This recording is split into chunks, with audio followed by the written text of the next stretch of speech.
high-frequency active auroral research program. For those of you who don't know what HARP is, it's a top-secret military installation. C'était un programme gouvernemental top secret baptisé Projet Destiné. Nous construisons une arme capable de provoquer des séismes ciblés. Son objectif, utiliser les tremblements de terre pour attaquer nos ennemis. Présence d'ondes sismiques. C'était l'arme parfaite, indétectable. Steerable because it can aim millions of watts of ELF waves into one tiny patch of the atmosphere. The amount of energy we're talking about here is 3.6 million watts. To give you an idea of what that is, the largest legal AM radio station in North America is 50,000 watts. They are located in Gakona, Alaska. The project is called HARP. HARP is 72,000 50,000 watt radio stations injecting their entire output into a spot that's about 12 miles across by about 2.5 miles deep by about 90 miles up. There is no natural weather anymore. Not only can they make rain, snow, hail by mixing certain chemicals, but hurricanes can be created and natural hurricanes can be amplified and directed. NASA and these other elitist groups are playing God, and I, for one, don't appreciate it. I want to say God bless to all those that are affected by this man-made weather. It's absolutely BS.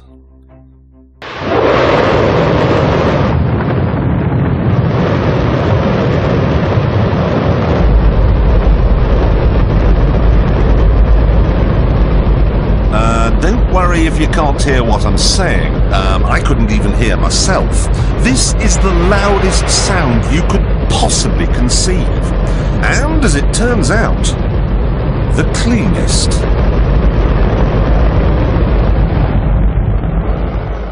Now, the most amazing thing is that that cloud up there, which was generated by the engine, is just a mixture of hydrogen and oxygen. It's water vapor. And in about an hour's time, someone in Mississippi is going to get wet washing. It will actually rain.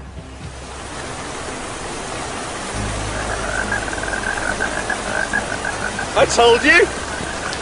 It's raining! That's unbelievable! Oh. NASA's playing God. It's making its own weather.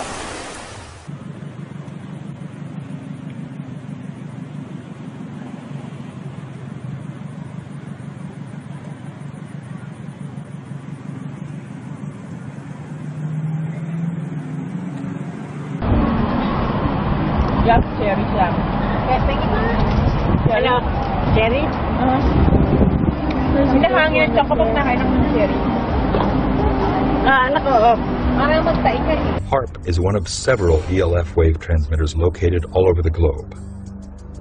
The United States owns and operates 3 of them, one in Gakona, Alaska, another in Fairbanks, Alaska, and one in Arecibo, Puerto Rico.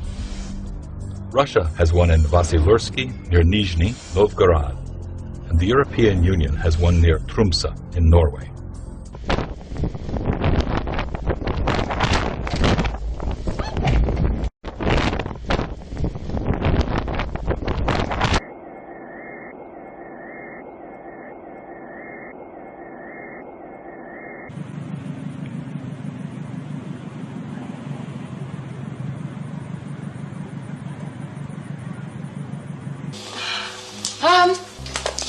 Okay, you can check my hearing because I just heard a thunderstorm. Now there's nothing in that sky, not a cloud, nothing. It's our weather control station. Conséquence, les radiations vont déclencher de super orages électriques. Les ondes courtes vont littéralement cuire notre planète. Comment cela a-t-il pu se produire? C'était le projet Destiné, nous avons détruit la planète. C'est un super orage électrique. Il en éclate partout sur la planète. Dr. Agnew has devised a demonstration to show how HARP could manipulate the atmosphere. So what we've done is we've got a cloud generator up here. It's an ultrasonic nebulizer. It's going to create real water particles, just like you would find in a cloud. What we're seeing now is we're actually filling this chamber with microscopic water particles. You can see that it's almost completely filled with water vapor. It's beginning to condense a little bit on the sides, just so that you can see the detail We've got a nice dense fog, just like you were sitting inside a cloud at 50,000 feet. At the bottom of the cloud chamber, Dr. Agnew has constructed an ELF wave transmitter, a miniature version of HARP. We're only using 100 watts. It's perfectly safe. When Dr. Agnew opens the ELF wave transmitter and begins shooting ELF waves into the simulated cloud, the cloud begins to move up to the top of the chamber, taking the moisture with it. If you get down low enough, you can actually see a clear layer above the antenna. It is actually pushing these water particles up, and that's exactly how HARP works. What we've done is we've not only pushed the cloud off of the HARP antenna, but as you can see, our cloud is almost completely gone inside. HARP does exactly the same thing. It ionizes the particles, pushes them out into space.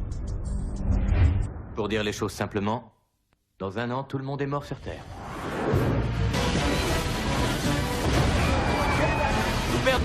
San Francisco est en ruine. Toute la côte ouest est détruite. Et c'est désagréable. Triggering massive rainstorms or droughts. Even hurricane steering would be possible by heating up the atmosphere and building up high-pressure domes that could deflect or change the course of hurricanes.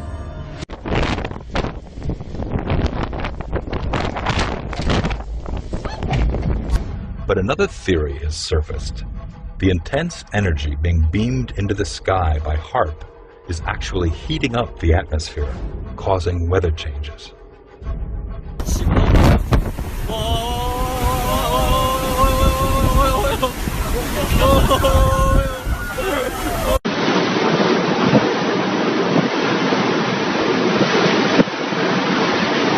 Yo, this is crazy.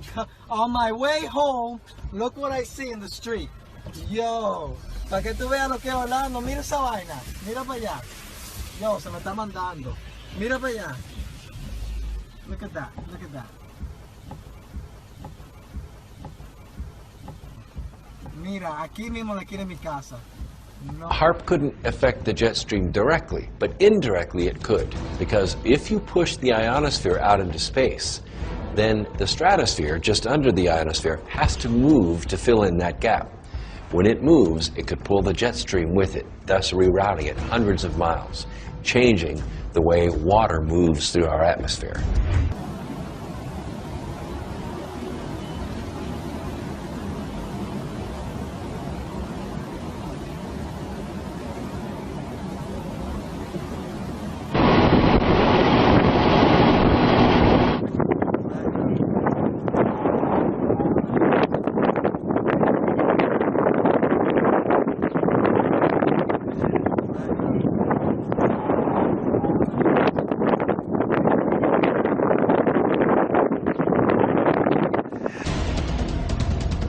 The U.S. government is firm in its position that HARP is just an atmospheric research facility. But is it more than coincidence that since going online, some experts have reported strange weather anomalies, including massive floods, hurricanes, and earthquakes?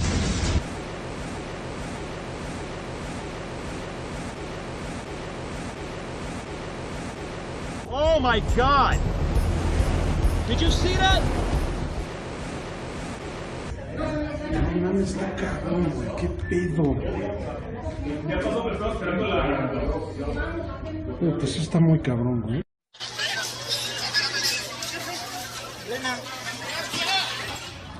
No está ni